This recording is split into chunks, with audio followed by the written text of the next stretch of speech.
உலகெங்கிலும் நடக்கும் முக்கிய நிகழ்வுகளை குறுஞ்செய்தி வடிவத்தில் தெரிந்து கொள்ள ஆதன் செயலியை டவுன்லோட் செய்யுங்கள். ஆதன் செயலியை டவுன்லோட் செய்ய டிஸ்கிரிப்ஷனில் உள்ள லிங்கை கிளிக் செய்யவும். எல்லா பெற்றோர்களுக்கும் என்ன ஒரு கனவுனா, எப்படியாவது என் பையன் நல்லா படிச்சு டாக்டர் ஆயிரும், எப்படியாவது என்ன ஆயிரும் இன்ஜினியர், எப்படியாவது கலெக்டர், எப்படி ஆக முடியும், எப்படியாவது பாஸ் ஆயிரு, எப்படியாவது ஆகிரு அப்படிங்கிற ஒரு விளைவு தான் இன்றைக்கு இத்தனை குழந்தைகள் மன உளைச்சலுக்கு உள்ளாகி. இத்தனை நாள் கிளாஸ் இருக்கும். என்ன மாதிரியான விஷயங்களை மாணவர்களுக்கு நீங்க சொல்லி கொடுக்குறீங்க? அடிப்படை ஒழுக்கங்களை எல்லாம் நாங்க கொண்டு வருவோம், சொல்லி தரதில்ல, குழந்தைகிட்ட கொண்டு வருவோம். சரி வரல, இன்னும் அப்படியே இருக்கான், இன்னொரு மாதம் எக்ஸ்டெண்ட் ஆகும். 5 இருந்து 15 வயது டீனேஜுக்கு முன்னாடி. இப்ப இந்த வயது பாத்தீங்கன்னா பசுமரத்தாணி போல பதியக்கூடிய ஒரு வயது, ரொம்ப ரொம்ப முக்கியமான ஒரு வயது. இதுல நம்ம சரியான விஷயத்துல கட்டமைச்சிட்டாவே குழந்தைகள் அடுத்தடுத்து ஈஸியா வந்துருவாங்க. மூளை விஞ்ஞானத்துல எந்த விதமான பயமும் பதட்டமும் சலனமும் இல்லாமல் ஓர்நிலையில் இருக்கும்போது பார்த்த விஷயங்கள் பார்த்த சன நேரத்துல பதியும். குழந்தை நல்ல ஷார்ப்பா இருக்கான் அப்படின்னா அவனை ஒரே மாதத்துல என்ன பண்ணலாம், நீங்க சொல்ற எல்லா எக்ஸாமும் எழுத வைக்கலாம். 10th 12th ரிசல்ட் அப்பயே நம்ம பார்க்கலாம், அவ்வளோ மாணவர்கள் தற்கொலை பண்ணிக்கிற அளவுக்கு போவாங்க. பெற்றோர்களினுடைய அந்த மனோபாவம் தான் இத்தனைக்கும் காரணம். இதுல மாணவர்களோட பங்கு ஒண்ணுமே இல்லை, 0%. நீ படிச்சு இந்த மார்க் எடுத்தாதான் என் பையன். யோகாங்கிறது போட்டிக்காக வைக்கிறது இல்லை, யோகா கத்துக்கு வித்தை காட்டுறதுக்கு இல்லை. வள்ளல் பெருமானார் எந்த யோகாவும் சொல்லி தரல. முதல்ல குழந்தைகளுக்கு நாம் கொடுக்கக்கூடிய ஒரு விஷயம் என்னன்னு கேட்டீங்கன்னா, இந்த யோகா பயிற்சிகள் இதெல்லாம் அப்பாற்பட்டது. அதன் ஆன்மீகம் நேயர்களுக்கு வணக்கம். நான் உங்கள் விஜய் பிரியா. ஆன்மீகம் தொடர்பான சந்தேகங்களுக்கு நம்ம ஒவ்வொரு நாளும் தீர்வு கொடுத்துட்டு இருக்கோம். பல்வேறு முக்கிய தகவல்களை உடனடியாக தெரிஞ்சுக்கணும் அப்படின்னு நினச்சிங்கன்னா அதன் செயலியை டவுன்லோட் பண்ணுங்கள். அதற்கான லிங்க் வீடியோக்கு கீழே டிஸ்கிரிப்ஷனில் கொடுத்துருக்கோம். இந்த நிகழ்ச்சியில் நம்ம கூட யார் இணைஞ்சிருக்காங்க அப்படின்னு பார்த்தீங்கன்னா ISRF மாஸ்டர் சத்யகுரு அவர்கள் தான் நம்ம கூட இருக்காங்க. அவங்கக்கிட்ட நிறைய விஷயங்கள் நம்ம கேட்டு தெரிஞ்சுக்கலாம். வணக்கம். வணக்கம். எப்படி இருக்கீங்க சார்? இந்த ஸ்கூலில் இந்த படிப்பு அப்படிங்கிறது நம்ம ஒரு பக்கம் இருந்தாலும் இந்த ஒழுக்க வழக்கம், இந்த பழக்க வழக்கங்கள் இதெல்லாம் நம்மளோட வாழ்க்கையிலேருந்து வேறு மாதிரியான ஒரு விஷயம், வேறு வேறு கோணத்துக்கு போயிடுச்சு.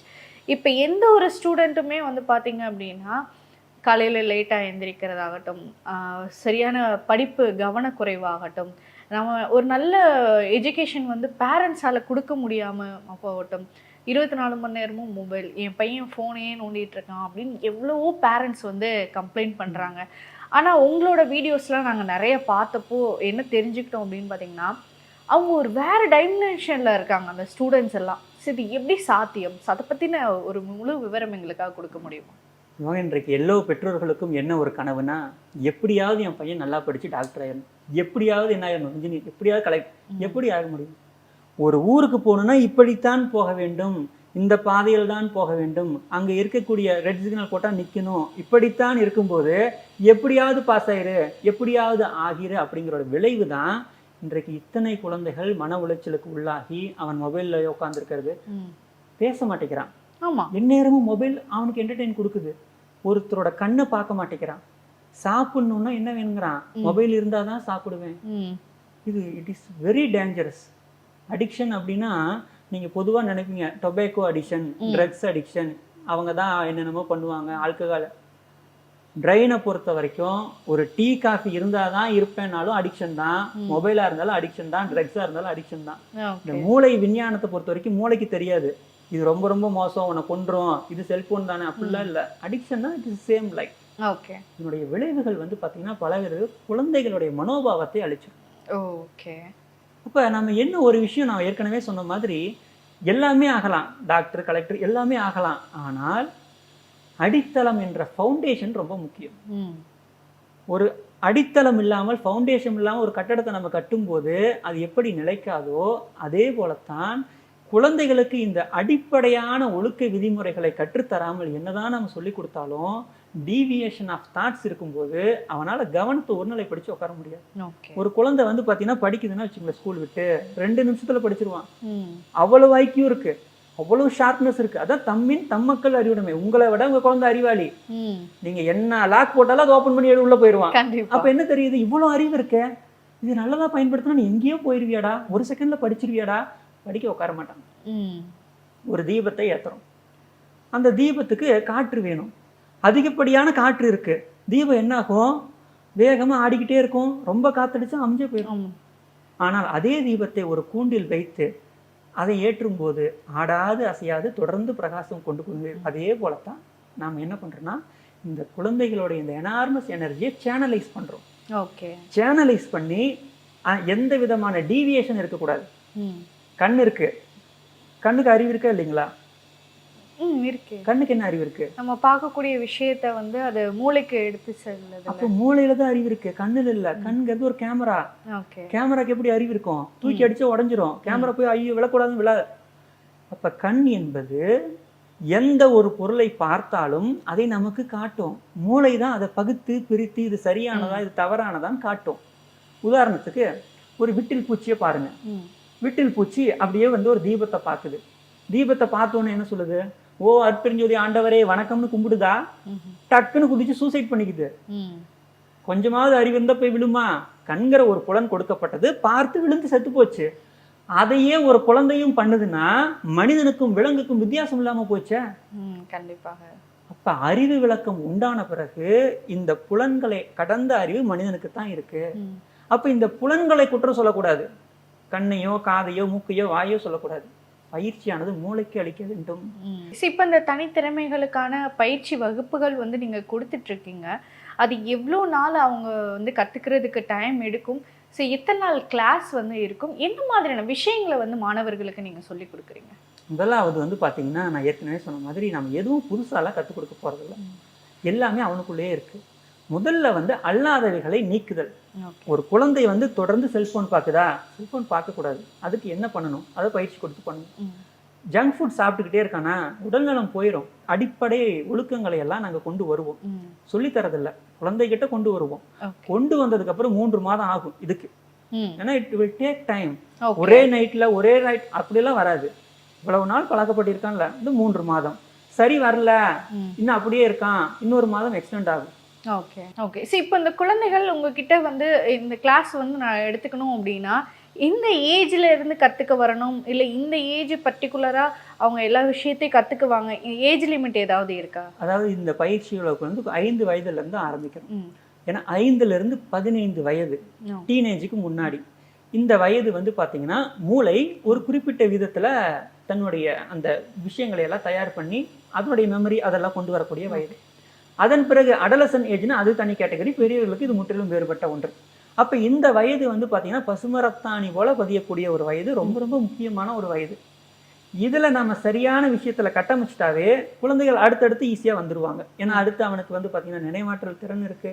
ஏன்னா இன்னைக்கு நினைவாற்றல் இதெல்லாம் ஏன் சொல்றேன் அப்படின்னா, ஒரு குழந்தை வந்து பாத்தீங்கன்னா படிக்கணும், ஸ்கூலுக்கு போய் காலையில இருந்து படிக்கிறான், படிச்சு பார்க்கறான், 1 வருஷம் படிக்கிறான், எக்ஸாம் போறான், மறந்து போயிடும். இதுக்கு இத்தனை ஆசிரியர்களை வச்சு பாடம் நடத்தணும், நடத்துறோம். எந்த ஆசிரியரும் இல்லை, யாரும் இல்லை, யாரும் மிரட்டல. சினிமா தேட்டரில் உட்காந்து படம் பார்க்குறான், ஒரு ஃப்ரேம் போட்டாலும் இந்த படம் தான், இந்த சீன் தான், இந்த ட்ரெஸ் தான் சொல்றான். அப்ப நினைவாற்றல் என்பது அடித்தோ உருட்டியோ மிரட்டியோ வர வைக்க முடியாது. தியேட்டர்ல யார் குச்சி வச்சு மிரட்டினா படம் பாரு, ஒரு சீன் கூட விடாம பாருன்னு. அப்ப இது மூளை விஞ்ஞானம். ஓகே. இப்போ வந்து நீங்க நிறைய வள்ளலார்களுடைய வழி வந்து நீங்க பண்ணிட்டு இருக்கீங்க. அப்படி இருக்கும்போது இந்த விஷயங்களும் வள்ளலார் அவர்களுடைய ஃபாலோ பண்ணி தான் நீங்கள் இந்த விஷயங்கள் மாணவர்களுக்கு சொல்லி கொடுக்குறீங்களா? வள்ளலார்கள் வந்து படிப்பு விஷயத்தை நம்ம வாழ்க்கையில் ரொட்டீனாக என்னென்ன விஷயங்கள் பண்ணணும், என்னென்ன விஷயங்கள்லாம் செய்யக்கூடாது, ஒரு மனிதன் எப்படி வாழணும் அப்படிங்கிற வரைக்கும் நெறிமுறைகளை நிறைய விஷயங்கள் நமக்காக சொல்லியிருக்கிறாரு. ஆனால் ஒரு மாணவன் எப்படி படிக்கணுங்கிறதையும் நீங்கள் சொல்லிட்டு இருக்கீங்க. அதற்கான விஷயங்களையும் வள்ளலார் அவர்கள் சொல்லி கொடுத்துருக்காங்களா? நிச்சயமா இருக்குங்கம்மா. என்ன ஒரு விஷயம் அப்படின்னா, இன்றைக்கு இந்த கல்வி முறை போட்டி மனோபாவத்தில் இருக்கக்கூடிய ஒன்றாக மாறி போனதுனால் யார் எப்படி போனா என்ன, நான் படித்தா போதும், நான் நல்லா இருந்தா போதும், என் குடும்பம்னு சுருங்கிடுறான். நீங்க யோசிச்சு பாருங்களேன், இறைவன் வந்து எல்லோருக்கும் பொதுவானவனா இருக்கான். எல்லோரையும் எப்படி பார்க்கறான்? தன்னுடைய உயிர்களா பார்க்கறான். அப்ப நான் நல்லா இருந்தா போதும், நான் பண்ணா போதும், நான் அப்படி நான் ஒரு உணர்வு வந்துகிட்டே இருந்துச்சுன்னா வச்சுங்களேன், அவன் குறுகி போயிடுவான், ரொம்ப குறுகிடுவான். இறைவனுக்கு எப்படி இவ்வளவு பெரிய ஆற்றல் வந்துச்சு, எப்படி இவ்வளவு சக்திகள், எப்படி மிராக்கிள் நடக்குது? இறைவன் எல்லோருக்கும் ஆனவனாக இருக்கிறான், எல்லோருக்கும் ஆய் வழங்கணும்னு நினைக்கிறான். அதே தான் குழந்தைகளுக்கு சொல்றோம்.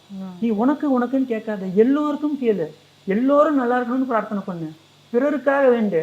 அப்ப என்ன ஆயிரும்? பிறருக்கே கொடுக்கணும்னு நினைக்கிறான்னா அவனுக்கு இருந்தா தானே கொடுக்க முடியும். இறைவன் கொடுப்பான். ஓகே. அதைத்தான் இன்னைக்கு பார்த்தீங்கன்னா நிறைய குழந்தைகள் வந்து பார்க்கும்போது ஆரம்பத்தில் வந்து படிக்கவே மாட்டாங்க, ரொம்ப மார்க்ஸ் கம்மியாக எடுப்பாங்க. இது போன்ற அடிப்படை ஒழுக்க விதிகள் எல்லாம் கற்றுக்கிட்டே வரும்போது பேரண்ட்ஸ் சொல்லுவாங்க, அதான் லெவல் 1 இன்டர்வியூ வச்சுருப்போம், இந்த 3 மாதம் குழந்தைகளை எதுவும் சொல்லக்கூடாது, ஃப்ரீயாக விட்டுருணும். இதுதான் பேரண்ட்ஸ் ஃபர்ஸ்ட் ரூல். முடிச்சுட்டு இன்டர்வியூ வரும்போது, சார் என் குழந்தை சார் அன்னைக்கு வந்த சார், திடீர்னு ஒருத்தர் போய் சாப்பாடு கொண்டு இவன் எடுத்து கொடுத்துட்டு வந்தான் சார், அவங்களுக்கு கொடுங்கம்மான்னு சொல்கிறாங்க சார். என் ஃப்ரெண்ட்ஸ் ஒருத்தர் பென்சில் என்ன இவன் எடுத்து கொடுத்தான் சார், தங்கச்சி இது வரைக்கும் அடிச்சுக்கிட்டே இருப்பான் பிடிங்கிட்டே இருப்பான், இப்போ தங்கச்சியை பார்த்துக்கிறான். அப்போது அகமாற்றம் உண்டாகிவிட்டது என்று அர்த்தம். இதை இன்டர்வியூவில் சொல்லுவாங்க. இந்த அகமாற்றம் உண்டாயிடுச்சுன்னா நீங்கள் படிப்புங்கிறது ஒரு விஷயமே இல்லை, ஓகே, எல்லாம் தானே மனப்பாடம். அதாவது இந்த மூளையானது, இந்த மூளை விஞ்ஞானத்தில் எந்த விதமான பயமும் பதட்டமும் சலனமும் இல்லாமல் ஓர் நிலையில் இருக்கும்போது பார்த்த விஷயங்கள் பார்த்த சன நேரத்தில் பதியும். அப்போ படிக்கிறதுங்கிறது ஒரு பெரிய விஷயம் இல்லை. நீங்கள் 1 வருஷம் தேவையில்லைன்னு, குழந்தை நல்ல ஷார்ப்பாக இருக்கான் அப்படின்னா அவனை ஒரே மாதத்தில் என்ன பண்ணலாம், நீங்கள் சொல்கிற எல்லா எக்ஸாமும் எழுத வைக்கலாம். அந்த அளவுக்கு மெமரி ட்ரெமெண்டஸாக அதிகமாயிடும். நம்ம எக்ஸாம்பிள் சொல்லணும் அப்படின்னு பார்த்தீங்கன்னா, இந்த 10th 12th ரிசல்ட் அப்பயே வந்து நம்ம பார்க்கலாம், அவ்வளோ மாணவர்கள் வந்து தற்கொலை பண்ணிக்கிற அளவுக்கு வந்து போவாங்க மார்க்கு குறைஞ்சிட்டதுனால. ஸோ அப்போ இந்த ஒரு மார்க் அப்படிங்கிறத பேஸ் பண்ணி சொசைட்டி வந்து கட்டமைக்கப்படுதா, இல்லை அந்த மாணவர்களுடைய செல்ஃப் கான்ஃபிடென்ஸ் போயிடுதா அப்படிங்கிற நிறைய விஷயங்கள் வந்து இருக்குது. ஸோ இதெல்லாம் எப்படி நீங்கள் கைட் பண்ணுறீங்க மாணவர்களுக்கு? இதோட உண்மை சத்தியம் என்னன்னு கேட்டிங்கன்னா, எதை நாம் விதைக்கிறோமோ அதுதான் முளைக்கும். எதையாவது ஒன்று நீங்கள் விதைக்கணும்னா விதைப்பதற்கு முன் யோசிக்கணும். ஏதோ அவசரமாக விதைச்சங்க அப்படின்னு சொல்லிட்டு மிளகாய் செடியை வாங்கிட்டு வந்து வீட்டுக்குள்ளே தூவிட்டு என்ன ஒரே மிளகாயாக இருக்குன்னு புலம்பெறனால எந்த பிரயோஜனம். பெற்றோர்களினுடைய அந்த மனோபாவம் தான் இத்தனைக்கும் காரணம். இதில் மாணவர்களோட பங்கு ஒன்றுமே இல்லை, 0%. அவங்க என்ன பண்ணுவான், நீ படித்து இந்த மார்க் எடுத்தாதான் என் பையன், படித்து மார்க் எடுக்கலை நான் உனக்கு அம்மாவே இல்லை அப்பாவே இல்லை, எப்படியாவது எடுத்துரு, இதுதான் உன் வாழ்க்கை, இது இல்லைன்னா நீ வாழவே. கனவிலும் நனவிலும் இன்னைக்கும் நிறைய பேரை பார்க்குறோம், அவங்க படித்து முடிச்சுட்டு எங்கேயோ போயிருப்பாங்க, ஆனால் எக்ஸாம் ஹாலுக்கு ஓடுற மாதிரி எக்ஸாம் முடிஞ்சிற மாதிரி கனவுலையும் வந்துட்டு இருக்கு, தொடருது. எப்படா இது 60 வயசு ஆயிடுச்சு இவர் என்னடா எக்ஸாம் கனவுல இப்படி சொல்றாருன்னு கேட்டா, ஆள் மனதில் அந்த வயதில் விதைக்கப்பட்ட பயம். பயம் 0 வரலாறு பொறுத்த வரைக்கும். நீ மனித தேகம் எடுத்திருக்க, அவ்வளவு லேசில கிடைக்காது. எவ்வளவு பெரிய வரம் கிடைச்சிருக்கு தெரியுமா, அப்போ எனக்கு கிடைச்சிருச்சா, நான் அவ்வளவு புண்ணியமானா, அவ்வளவு நடந்திருக்கா அப்படிங்கிற ஒரு குழந்தை உணரும் போது அவன் இறந்து போகணும்னு நினைப்பானா? கண்டிப்பா. இப்போ வேல்யூ தெரில. என்னுடைய உடல், இந்த உடல் எப்படிப்பட்ட ஒரு டெக்னாலஜி இறைவன் எனக்கு கொடுத்துருக்கான், இதை வைத்து நான் எத்தனை உலகங்களுக்கு பயணிக்க முடியும், வேணாம், இதை வைத்து நான் எவ்வளவு விதமான சாதனைகளை புரிய முடியும், எவ்வளவு விதமான விஷயங்களை அடைய முடியும், அந்த வேல்யூ தெரிஞ்சதுன்னா நிச்சயமாக இது போன்ற விஷயங்கள் நடக்காது. ஓகே.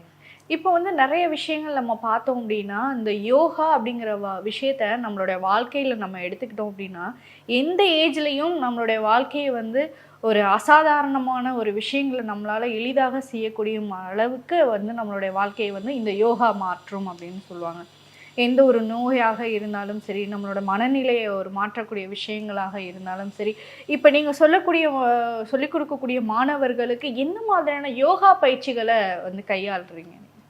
பொதுவாக பள்ளி கல்லூரி இது மாதிரி விஷயங்களே போட்டிக்கான ஒரு களமாக மாறிப்போச்சு.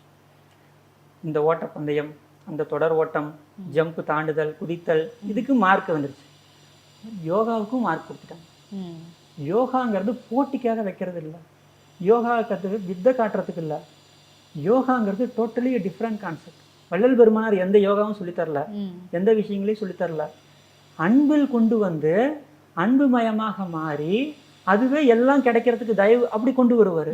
அப்போ என்ன குழந்தைகள்கிட்ட எப்படி கொண்டு வருவோம்னா, முதல்ல குழந்தைகளுக்கு நாம் கொடுக்கக்கூடிய ஒரு விஷயம் என்னன்னு கேட்டிங்கன்னா, இந்த யோகா பயிற்சிகள் இதெல்லாம் அப்பாற்பட்டது. அந்த புரிதலை உண்டாக்க வேண்டும். இந்த யோகா என்பது ஒரு கருவி. என்ன கருவி அப்படின்னா, சதா சர்வ காலமும் வெளிமுகமாகவே யோசிக்கிறான். டிவி, செல்போன் இப்படி டீவியேட் ஆகி புலன்வயப்பட்டு 5 புலன்களின் வழியாக வெளியேறக்கூடிய ஆற்றலை வெளியே தடுத்து நிறுத்தக்கூடிய ஒரு கருவி தான் யோகா. அப்போ என்ன ஆயிடும், குழந்தைகள் எப்பவுமே வெளிமுகமா இருப்பான். டிவி ஓடிச்சுன்னா, பக்கத்து வீட்டில் ஓடிச்சுன்னா உடனே அங்கே போய் என்ன இங்கே போய் என்ன, ஏன்னா காது தொடர்ந்து. அப்போ எல்லா புலன்களும் வெளியிலே இருந்தா படிக்கும் போதும் பார்த்தீங்கன்னா கவனம் இங்கே இருக்காது. அப்போ அந்த கவனம் வெளியே நோக்கி தான் போகும். இதையெல்லாம் தடுத்து உள்முகமாக திருப்புவதற்கு ஒரு கருவி. அதை நாம் விளையாட்டு அடிப்படையில் பல விஷயங்களை சொல்லிக் கொடுத்து குழந்தைகளுக்கு சொல்லிக் கொடுப்போம். இந்த யோக பயிற்சிகள், முறையான பிராணாயாம பயிற்சிகள் எல்லாமே சொல்லுவோம். இது பண்ணவே குழந்தைகள் வந்து பார்த்தீங்கன்னா ரொம்ப ஹைப்பராக இருக்கிறவன் ஹைப்போவாக இருக்கிறவன் எல்லாம் பேலன்ஸ்டு ஸ்டேட்டுக்கு வருவான். நல்ல ட்ரெமண்டஸாக ஸ்டாமினா உருவாகும். அந்த மாதிரி யோக பயிற்சிகள் பண்ணும்போது அவனுக்கு நல்ல ஒரு ஸ்டாமினா வந்துடும். அடிக்கடி உடம்பு கெட்டு போகிறது, சளி பிடிக்கிறது, தேவையில்லாம நிறைய பார்ப்பீங்க. வாரம் ஒரு முறை மருத்துவமனைக்கு ஓடுவாங்க. அது எல்லாம் நிறுத்தப்படும். ஏன்? இவ்வளவு நேரமா விரயமான எனர்ஜி உடல் சக்தியாக மாறி இருக்கிறது. அதையே மனதினுடைய சக்தியாக மடைமாற்றம் பண்ணுவோம். அதற்கு சின்ன சின்ன பயிற்சிகள், குழந்தைகளுக்கான தீப பயிற்சிகள், வள்ளலார் சொன்ன பயிற்சி எல்லாமே சொல்லிக் கொடுப்போம். இது ஒரு விளையாட்டு அடிப்படையில் கற்றுத்தருவோம். அப்ப என்ன ஆகும்? அவனுக்கு பெருசு இதுல ஒரு ஸ்ட்ரெஸ் இருக்காது. ஃபர்ஸ்ட் அவன் வரதே வகுப்பு, எப்படா வகுப்பு வரும்னு காத்திருப்பான். ரிலாக்ஸேஷன். நான் திரும்ப திரும்ப அதுதான் சொல்லுவேன். ரிலாக்ஸ் ஆனா போதுங்க, எல்லாமே சரியாயிடும். ஓகே. ஸோ இப்போ இருக்கிற அந்த குழந்தைகளில் சில விஷயங்கள், சில கேரக்டர்லாம் நம்ம வந்து நம்மளால் பார்க்க முடியுது. நியூஸ்லேயே நம்ம நிறைய விஷயங்கள் வந்து கேள்விப்படுறோம். பையன் வந்து அதிகமான ஃபோன் அடிக்டட் ஆகி அவங்க அம்மா கண்டித்து ஃபோனை வாங்கி வைக்கும்போது அந்த பையன் வந்து சூசைட் பண்ணிக்கிறான். எங்கள் அம்மா ஃபோன் எனக்கு விளையாட கொடுக்காததுனால நான் வந்து சூசைட் பண்ணிக்கிறேன் அப்படின்னு லெட்டர்லாம் கூட எழுதி வச்சுட்டு சூசைட் பண்ணிக்கிறாங்க. அதே மாதிரி எங்கள் அம்மா அப்பா வந்து என் கூட டைம் ஸ்பெண்ட் பண்ண மாட்டுறாங்க, எனக்கான நேரத்தை வந்து கொடுக்க மாட்டுறாங்க அப்படின்ற சில ஸ்டூடெண்ட்ஸ் இருக்காங்க. அதே மாதிரி என்னால் நார்மலான ஒரு பர்சனாக, நார்மலான ஒரு மனிதனாக, ஒரு குழந்தையாக என்னால் இருக்க முடியல, நான் ரொம்ப இன்ட்ரோவர்ட்டாகவே இருக்கேன், எனக்கு பிடிச்சதை என்னால் கேட்க முடியல அப்படிங்கிற மாணவர்களும் இருப்பாங்க. ஸோ இப்போ இவங்க அவங்களுடைய மனநிலையை கட்டுக்குள்ளே கொண்டு வர ஒரு நார்மலான ஒரு விஷயங்களை செய்கிறதுக்கு அவங்க என்னென்ன விஷயங்களை ஃபாலோ பண்ணால் போதும்? இவ்வளோ விஷயங்கள் சொன்னீங்க. இது எல்லாத்துலேயும் ஏதோ ஒன்று இல்லாமல் இருக்குது. இந்த குழந்தைங்களும் ஏதோ ஒன்று இல்லாமல் இருக்குது. அந்த ஒன்று இல்லாததை அவன் வெளியில் தேடறான். அதுக்கு அந்த பழக்கத்திற்கு, அந்த வழக்கத்திற்கு அடிமையாயிறான். என்ன ஒன்று இல்லை, ஏன் அப்படி ஆயிட்டான் அப்படின்னு பார்த்தீங்கன்னா, இந்த உடலுக்கு பசி வரும். அதுக்கு நம்ம என்ன உணவு கொடுப்போம்? உடலினுடைய பசியானது தணிக்கப்பட்டு சமநிலைக்கு வரும். அதே போல் ஆன்மாவிற்கு ஒரு பசி இருக்கிறது. அந்த ஆன்மாவிற்கு அன்பு ஒன்று தான் நிரந்தரமான உணவு. ஒரு கோவிலில் ஒரு பிரசாதம் கொடுக்குறாங்க, வீட்டில் ஒரு சாப்பாடு செய்கிறோம். என்ன வித்தியாசம்? வழக்கம் போல் அதே சாப்பாடு தானே, சாப்பிடுங்கடா போங்கடா டிவி பார்த்துக்கிட்டே ஒரு அம்மா சமைக்கிறதுக்கும், கோவிலில் பயபக்தியோடு வந்து யாருன்னே தெரியாது, சாப்பிட்றவங்களாம் நல்லா இருக்கணும், இறைவா எனக்கு நல்லது பண்ணு, நல்லது மக்களை எப்படியாவது பண்ணு, எல்லாத்துக்கும் அன்னதானம் கொடுக்குறேன் அப்படின்னு வேண்டிக்கிட்டு ஒவ்வொருத்தரையும் வணக்கம் ஐயா சாப்பிடுங்க கொடுக்கறதுக்கு என்ன வித்தியாசம்னா, கோவிலில் கொடுக்கக்கூடிய பிரசாதத்தில் அன்பானது கலக்கப்படுகிறது. அந்த உணவை உண்ணக்கூடிய அனைவர்களுக்கும் அந்த அன்பு ஆன்மாவில் ஊடுருவுகிறது. நல்லா யோசிச்சு பாருங்களேன், எந்தெந்த இல்லங்களில் அந்த அன்பினுடைய அதிர்கள் இருக்கோ அங்க இந்த மாதிரி விஷயங்கள் வராது. முதல் விஷயம். அப்ப அப்படி ஒரு குழந்தைகள் நிரம்பியவர்களாக இருக்கும் இது மாதிரி அடிக்ஷனுக்கு போறதுக்கே வாய்ப்பு இல்லை. இன்றைய சூழல், பெற்றோர் காலையில அப்பா ஒரு பக்கம் வேலைக்கு, அம்மா ஒரு பக்கம் வேலைக்கு, இந்த குழந்தைக்கு வேற யார் கதி? போன் என்ன அன்பா பண்ணு வந்து உட்காந்து. கண்டிப்பா. அப்போ அது வந்து விட்டில் பூச்சி கதை தான். அந்த பழக்கத்திற்கு அடிமையாயிட்டான். அவனால அது இல்லாம இருக்க முடியல, அதை ஏற்றுக்கொள்ள முடியல. அப்போ நம்ம மீண்டும் இதை மீட்டுருவாக்கம் செய்து அவனை மீண்டும் வெளியில கொண்டு வரோம். ஓகே. ஸோ உங்களோட நிறைய வீடியோக்கள் வந்து நம்ம பார்த்துருக்கோம்.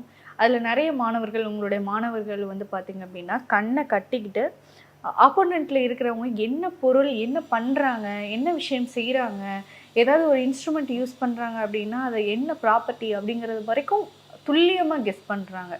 இந்த தேர்ட் ஐ அப்படிங்கிறது எல்லாருக்குமே சாத்தியமான விஷயமா அப்படின்னு கேட்டால் மிகப்பெரிய கொஸ்டின் மார்க். யாருக்குமே அந்தளவுக்கு வந்து தேர்ட் ஐ அப்படிங்கிறது ஈஸியாக ஓப்பன் பண்ண முடியாது. ஸோ அவ்வளோ விஷயங்கள் கண்ணை மூடிக்கிட்டே எப்படி பார்க்க முடியும், அதை எப்படி உணர முடியும் அப்படிங்கிற ஒரு விஷயம் எங்களுக்கு ஒரு மிகப்பெரிய ஆச்சரியமான விஷயமாக இருக்குது.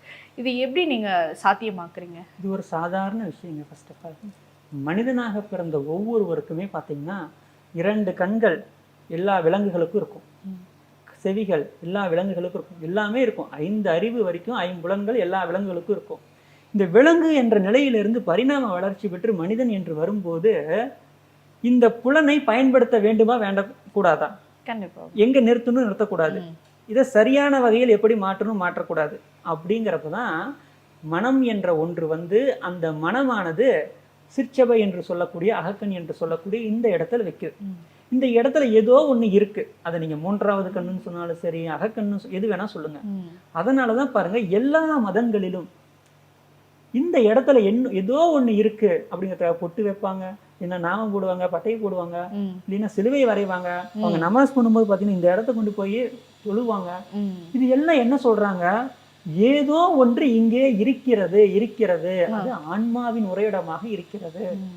அப்ப அந்த இடம் என்ன பண்ணுது? உன் தலைவிதியை தீர்மானிக்கிறது. தலைவிதினா என்ன? நான் இன்னைக்கு செய்யக்கூடிய செயல்கள் தான் நாளைய நாளை தீர்மானிக்கும். அப்ப என்னுடைய தலைவிதிங்கிறது செயல்களில் இருக்கிறது. அப்ப அந்த செயல்கள் எது சரியானது? சரியான செயல்களை செய்யும்போது வாழ்க்கையும் சரியாக இருக்கும் அப்படிங்கிற ஒரு தெளிவு வரும்போது ஒவ்வொருவரும் அந்த ரெஸ்பான்சிபிலிட்டி எடுத்துக்கணும். நம்மளோட உயிர் வந்து ஜோதி வடிவில் நெற்றி பொட்டில் தான் இருக்கும்னு சொல்லியிருக்காங்களே. இது எல்லாமே அக அனுபவம். இதை வார்த்தைகளால் வெளிப்படுத்த முடியாது. அது எப்படி இந்த நெற்றி போட்டில் இருக்கும்? இப்போ வெள்ளை கலர் லைட் எரியுமா, சிவப்பு கலர் லைட் எரியுமான்னு கேட்டிங்கன்னா, நான் மஞ்சள் கலர் லைட் எரியுதுன்னு சொன்னோன்னா நீங்கள் போய் என்ன பண்ணுவீங்க? மஞ்சள் கலர் லைட்டே வந்துடும், அங்கே மனம் வந்துவிடும். இப்போ இது அக அனுபவமாக இருக்கும்போது அடிப்படையில் வந்து பார்த்தீங்கன்னா, குழந்தைகளாக இருந்தாலும் பெரியவர்களாக இருந்தாலும் உடற் தூய்மை முதல் ஸ்டெப். உடல் ஆரோக்கியமாக இருக்கணும். அதை பண்ணிட்டு மன தூய்மை, மனதில் சஞ்சலங்கள், கவலைகள், குற்றம் எதுவும் இருக்கக்கூடாது. அது எல்லாம் பயிற்சி தான். ஒரு நாய்க்குட்டியை தூக்கி ஆற்றுல போடுங்க, என்ன ஆகும்? நீச்சல் அடிச்சு தப்பிச்சு ஓடிடும். குழந்தைய தூக்கி போட்டா நீச்சல் தெரியாம வராது. மனிதன்னா பிறவி கொடுத்ததே நோக்கம் என்னன்னா, உனக்கு தேவையான எல்லா சக்திகளும் எல்லா ஆற்றல்களும் எல்லாமே கொடுத்துட்டேன், இதை வைத்து நீ வாழ்வில் முன்னேறி வர வேண்டுமே தவிர மீண்டும் மீண்டும் வந்து இறைவா எனக்கு அதை கொடுக்கல புலம்புறதுனால பிரயோஜனம் இல்லை. அப்போ என்ன ஆகும்? இந்த செல்ஃப் ரெஸ்பான்சிபிலிட்டி வந்துடும். எனக்கு நானே பொறுப்பு அப்படிங்கிறது வந்ததுக்கு அப்புறம் பார்த்தீங்கன்னா, அது ஒவ்வொன்றாக தெரியும் போது செயல்களில் மாறுபாடு இருக்கும். மாறும்போது வாழ்க்கையும் சிறந்ததாக இருக்கும். ஸோ இப்போ இவ்வளோ விஷயங்கள் நேர்கள் வந்து பார்த்ததுக்கப்புறம் எங்கள் வீட்லேயும் இதே மாதிரியான ஒரு குழந்தைகள் வந்து இருக்காங்க. ஸோ அவங்களை எப்படி எங்களால் கைட் பண்ணுறதே எங்களுக்கு தெரியல. நாங்கள் ஏதாவது ஒரு தப்பான ஆக்ஷனை எடுத்து அவங்களோட வாழ்க்கையை அதை மாற்றிடுவோமோ அப்படிங்கிற பயம் எங்களுக்கு இருக்குது. ஸோ இந்த நிகழ்ச்சி பார்த்ததுக்கப்புறம் ஸோ அவங்க உங்ககிட்ட வந்து கேட்கணும் அப்படின்னு நினைக்கிறாங்க அப்படின்னா, இதுக்கு என்ன மாதிரியான கிளாஸ்? ஆன்லைன் கிளாஸ் தானா, இல்லை இதுக்கான ஆஃப்லைன் கிளாஸஸ் இருக்கா? எப்படி கண்டக்ட் பண்ணுறீங்க? அதாவது நம்முடைய பயிற்சி ஆரம்பித்த காலத்துலேருந்து ஒரு 1000 குழந்தைகளுக்கு மேலே பயிற்சி எடுத்திருக்காங்க. நம்ம எந்த வகுப்பையுமே நேரடி வகுப்பாக நடத்துறதில்ல, எல்லாமே ஆன்லைன் தான். எந்த ஒன்றினால் அவன் இப்படி வாழ்க்கையை மாறி அந்த ஒன்றையே எடுத்துகிட்டு வரான்னு சொல்லி அதே செல்ஃபோனில் உட்கார வச்சுட்டு குழந்தைகள் வகுப்பு ஆரம்பிப்போம். அதாவது ஒரு தீபம் இருக்குது, அதை வச்சு ஜோதியை வச்சு அற்பெருஞ்சோதின்னு கும்பிடலாம், அதை வச்சு குடிசையும் பற்றலாம். அறிவு நம்மக்கிட்ட தான் இருக்குது. அப்போ டெக்னாலஜி நல்லா இருக்குது. குழந்தைகளுக்கு வந்து பார்த்திங்கன்னா டெய்லியும் இந்த பயிற்சி பண்ணணுங்க. டெய்லியும் பண்ணணும். ஒரு 15-20 நிமிஷம் பண்ணுவாங்க காலையில். மாலையில் வந்து பார்த்திங்கன்னா ஒரு 3/4 மணி நேரம் வாரத்தில் 3 நாட்கள் நடக்கும். இதுக்கு அவன் வந்துட்டு போனானாவே எனர்ஜி லாஸ் ஆயிரும் ஒரு இடத்துலேருந்து இன்னொரு இடத்துக்கு. அதனாலேயே ஆரம்ப காலத்திலிருந்து எல்லா பயிற்சிகளையுமே ஆன்லைனில் தான் பண்ணுறோம். ஆன்லைனில் குழந்தைகள் பயிற்சியை கற்றுக்குவாங்க, அதை வீட்டில் பயிற்சி பண்ணுவாங்க. பெற்றோர்களும் பார்ப்பாங்க குழந்தைகள் எப்படி மாற்றம் இருக்குது, என்ன பண்ணுறோம், எல்லாமே அவங்களுக்கு தெரியும். ஸோ அதன் மூலமாகத்தான் பயிற்சி வகுப்புகள் நடந்துட்டுருக்கு. எல்லாமே ஆன்லைனில் தான் நடக்குது. ஓகே. ஸோ இது எத்தனை நாள் நடக்கும்? கிட்டத்தட்ட 3 மாத காலம் இந்த நிலை ஒன்று. நான் அடிப்படை ஒழுக்கங்கள் இவ்வளோ நேரம் சொன்ன பார்த்தீங்களா, இந்த விஷயங்கள்லாம் 3 மாதம் நடக்கும். 3 மாதம் முடித்த பிறகு அடுத்த நிலை பயிற்சிகள், அது அடுத்த 3 மாதம். அதுக்கப்புறம் தொடர்ந்து அந்த குழந்தை தினமும் காலையில் பயிற்சி பண்ணிட்டு இருப்பாங்க. Okay sir. ஸோ நிறைய விஷயங்கள் பேசணும். இப்போ நடைமுறையில் இருக்கக்கூடிய குழந்தைகள் வந்து பார்த்தீங்க அப்படின்னா அபரிவிதமான வளர்ச்சியிலையும் இருக்காங்க, ஆபத்தை நோக்கியும் பயணிச்சுட்டு இருக்காங்க அப்படின்னு தான் சொல்லணும். ஸோ நமக்கு தெரியாத விஷயங்கள் கூட குழந்தைகளுக்கு வந்து அவ்வளோ ஈஸியாக அப்சர்வ் பண்ணிக்கிறாங்க. இப்போது ஈஸியாக சொல்லணும்னா ஒவ்வொரு வீட்லேயும் வந்து பார்த்திங்கன்னா 1 வயசு குழந்தை என் ஃபோனில் இருக்கிற அன்லாக் வந்து ஓப்பன் பண்ணுது, அதுவே யூடியூப் பார்க்குது அப்படின்லாம் நிறைய விஷயங்கள் சொல்கிறாங்க. ஆனால் அதை எப்படி பாசிட்டிவாக மாற்றுறதுங்கிறது தான் எல்லா பேரண்ட்ஸுனுடைய ஒரு மிகப்பெரிய கடினமான விஷயமா இருக்குது. ஸோ அதற்கு கண்டிப்பாக இந்த ஒரு நேர்காணல் ஒரு பயனுள்ளதாக இருக்கும் அப்படின்னு நினைக்கிறேன். ஸோ இந்த ஒரு பயனுள்ள தகவலை எங்களுக்காக கொடுத்ததற்கு மிக்க நன்றி.